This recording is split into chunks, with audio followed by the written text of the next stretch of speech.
last.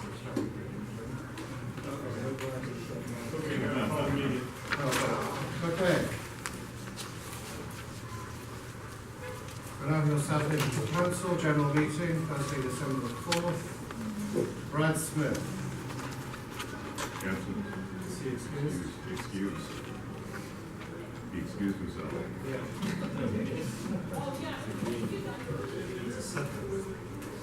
Vice President Jerry Askew. Here. Secretary Anthony Matthews here. Treasurer Brandon Schindleheim. He's here. He is on his way. He'll be back shortly. Michael Benedetto. He's coming. Jeffrey Bora. Here. Bonnie Burse. Here. Prisoner Crawford Velasco. Here. Arthur A. Dausch. Excused. Jeff Donna. Here. Gina Breshner. Here. Maureen Karuna. Sally Kolstad. Sally was here and she had a family emergency, had to leave. Excused. Darren Lopez. Here. Eric Lansker. Jim Summers. Renee Trinidad. Here. Ross Termel.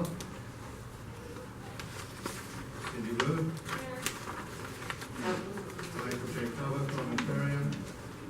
And we have 2 open positions.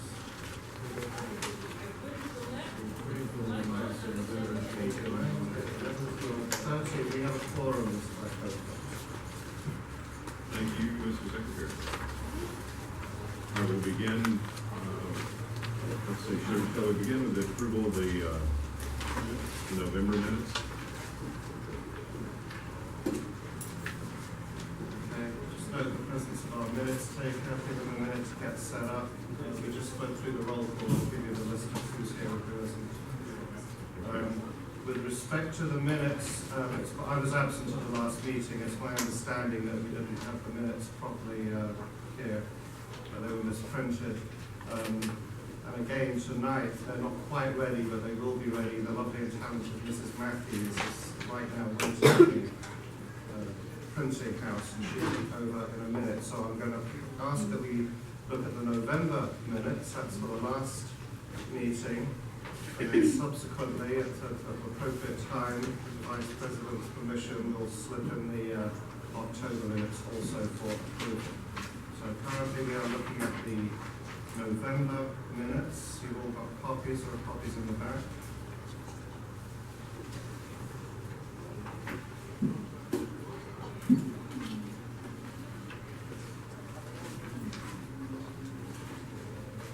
Anybody have any comments? Anything concerning the November minutes? Hearing none, Mr. Vice President, stony silence in the House, I'm going to propose that we accept the minutes as printed. Can I go a second? Okay, that's a second by Krista. Okay, we'll vote by acclamation, or we'll start with the noes. All opposed say no. Abstaining, if any. Okay, I will also abstain, as I wasn't here. Right? Likewise. Okay. We have Cindy Wu, Bonnie Burst, and Renee abstaining. Okay, so four abstaining. I've got that. All in favour say aye. Aye. The minutes are approved. I'll raise the October minutes when we get the copies, Mr. President. Okay. Thank you. The next item is public comment on non-agendized items. So anything that's not on the agenda that the public would like to speak on. And Mr. Secretary, do we have any submitted speaker cards? We do. We have Glenn Bailey. Do you want us to speak to the public comment, or do you have a specific agenda later? Both. Okay, well, yeah, then we can do that. Just for public comment. Good evening. I'm actually here under 2 separate capacity, so I'll make that really clear, so there's no confusion. First, regarding the Valley Alliance and Neighborhood Councils, the planning workshop that we hold every 2 to 3 years is next Thursday. You should have already received that invitation. Today is the deadline to RSVP for that. So if you can get that, if you'd like to go for next Thursday, I would encourage you to please RSVP right away. You do have to RSVP because it's on the CBS Studios lot, and for security to get into the studio, you have to have your name on the list. The workshop covers everything from Planning 101 to the latest issues that are facing neighborhood councils, and they're doing up a program that includes neighborhood council, planning, expert type people in the business planning department, people, etc. So you'll see that there's, for those of you who didn't before, it's constantly evolving depending on what the current issues are today. So I strongly recommend that. There's usually about 225 people. You can RSVP. If you don't have the flyer, maybe that can be forwarded to the whole board, or I can send it. But Can you send that tonight?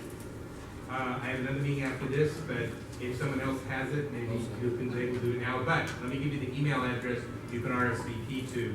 It's bank, @empowerla.org, and includes your name, your neighborhood council name, your phone number, and just that it's to RSVP for the planning forum.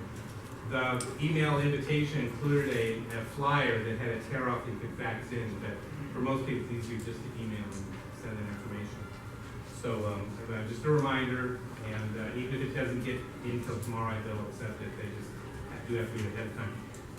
So changing hats now, still under public comment, but just want to totally change hats from that.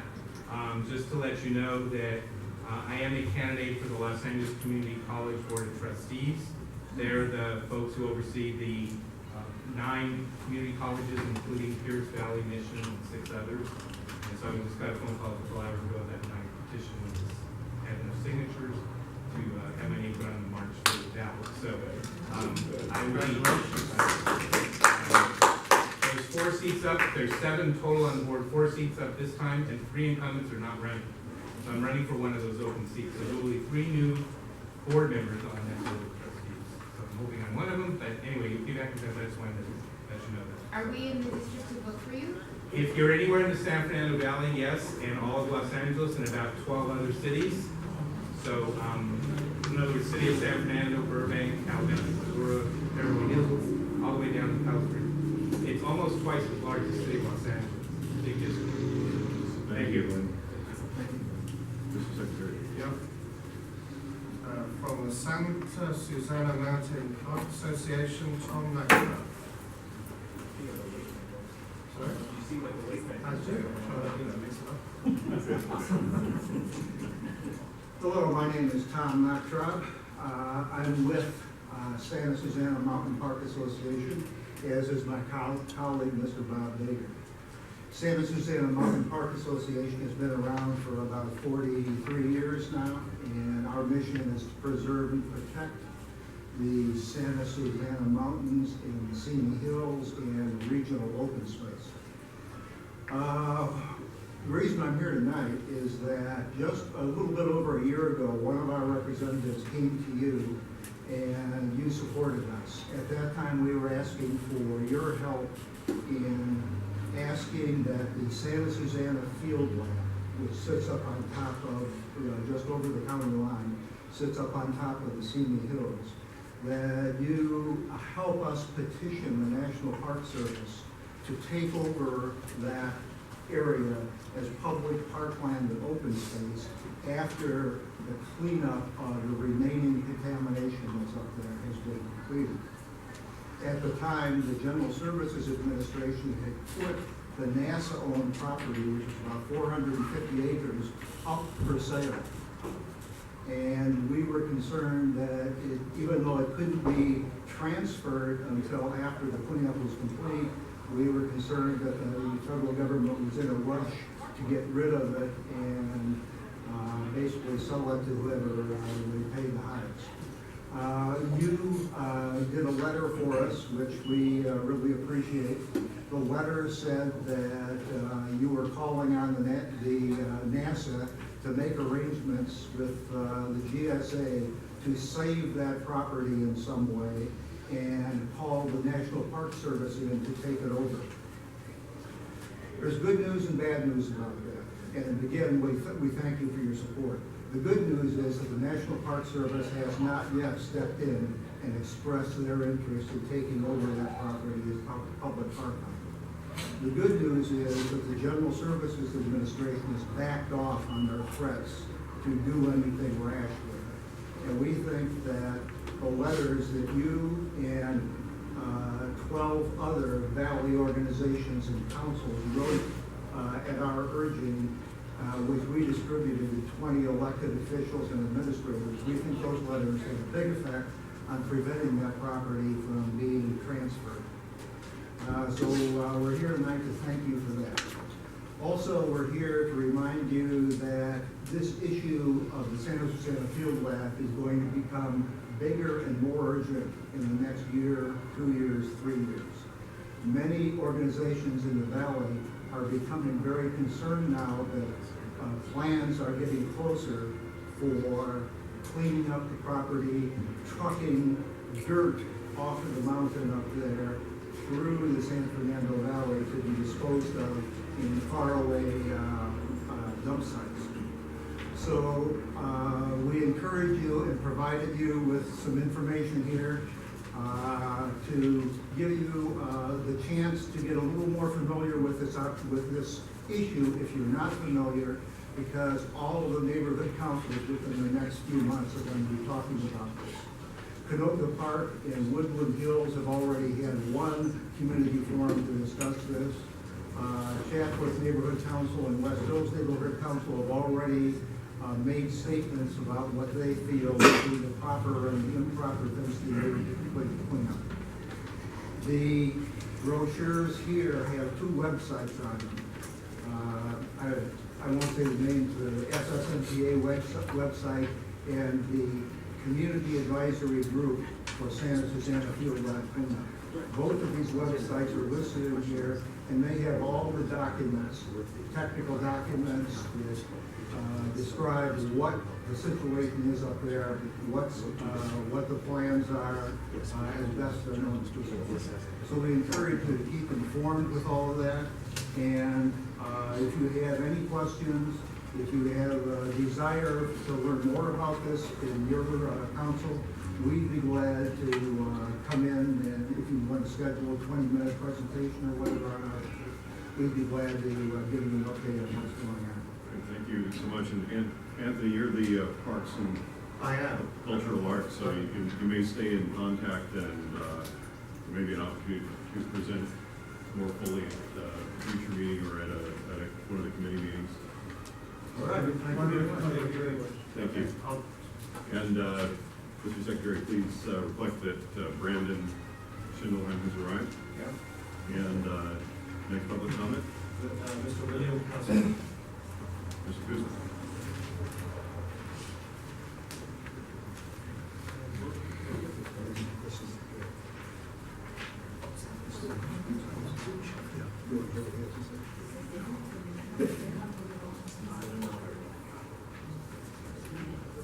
Good evening, ladies and gentlemen. The first order of business tonight is I am submitting another grievance. This one is because tonight's meeting wasn't posted on the website a minimum of 72 hours in advance for the done posting resolution and agenda posting requirements. A similar violation occurred for the Planning and Land Use Committee meeting for a special meeting that wasn't posted on the website a minimum of 24 hours in advance. Ask that, the issue be referred to the bylaws committee so that, this council can adopt those done posting requirements into the bylaws as the done posting resolution says they are to be. The third point is going to be motions on the agenda submitted by committees are still not disclosing the committee members' attendance and roll call votes in compliance with the Brown Act and State Senate Bill 751. The last item on the grievance is that last month, the chair of the meeting violated the bylaws by failing to follow Robert's Rules of Order when reopening an item for public comment after it had been formally closed. The chair has followed the rules. The rest of my public comment is a little different. I do wish to apologize to the board who may have taken offense to my out-of-order comment stating public comment has been closed at the last public meeting. The board was not following parliamentary procedure. I wish one of the board members would have recognized the breach of Robert's rules and called for a point of order. After being reprimanded for speaking out, I chose to approach the parliamentarian to alert him to another procedural violation. I thought this was the best non-disruptive way to get my concern to the parliamentarian. The president of the Granada Hills Neighborhood Council in the meantime has sent me a letter about the events of that last meeting, asking me not to disrupt the meeting again. And I hope all the board members got a copy of that letter. Why the president chose to put nearly all of that letter in tonight's agenda was unnecessary and gives the appearance of bullying or threatening by the neighborhood council toward an active concerned stakeholder. It is overkill and certainly beyond the recommendations set forth in Robert's rules for dealing with disruptive situations or persons. The agenda appears to include new standing rules that have not been approved by the Granada Hills South Neighborhood Council Board and are not included in the bylaws. You know, with these new rules appearing on the agenda tonight about the procedures of what, you know, was stated in the letter, you know, not interrupting the meeting, not walking up front, I'm just wondering where this rule came from because it doesn't appear in any minutes, any agenda, any committee meeting, and therefore it seems kind of Republican to me. Whoa! There you go, copies. I'll deal with them appropriately, Mr. Johnson. Thank you. Mr. Vice President? We have no more speakers we have no more on the speaker card for public comment, but I do have the minutes of the October meeting, if you would like to pass those out and get that out of the way at this time. Let me ask Bonnie, if you indicate she has public comment, however, we're kind of at time, so can you go in 2 minutes? Okay. That's enough. I just wanted to tell everyone that we will be breaking ground for the Granada Hills White Oak Project.